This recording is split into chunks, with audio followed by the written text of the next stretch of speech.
মৃত্যুর ফেরেশতা আজরাইল আলাইহিসসালাম একবার এক লোকের দিকে ড্যাব ড্যাব করে তাকিয়ে অদ্ভুতভাবে হাসছিলেন। কেন জানেন? ভাগ্য আর মৃত্যুর এই গা শিউরে ওঠা রহস্য জানার আগে দ্রুত ভিডিওটিতে লাইক দিয়ে চ্যানেলটি সাবস্ক্রাইব করে নিন। একবার সুলাইমান আলাইহিসসালামের দরবারে এক লোক বসেছিল। হঠাৎ সেখানে মানুষের রূপ ধরে আজরাইল আলাইহিসসালাম এলেন এবং দরবারে বসা ওই লোকটার দিকে অবাক হয়ে তাকিয়ে রইলেন।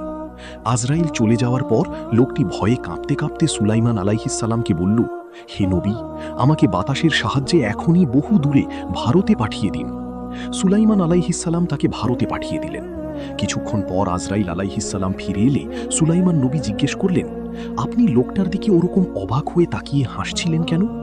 আজরাইল বললেন, আল্লাহ আমাকে আদেশ দিয়েছিলেন ঠিক ওই সময়ে ভারতের অমুক জায়গায় লোকটির জান কবজ করতে, কিন্তু তাকে আপনার এখানে বসে থাকতে দেখে অবাক হচ্ছিলাম যে সে এত অল্প সময়ে ভারতে যাবে কিভাবে। মৃত্যু থেকে পালানোর কোনো উপায় নেই, সে আসবেই।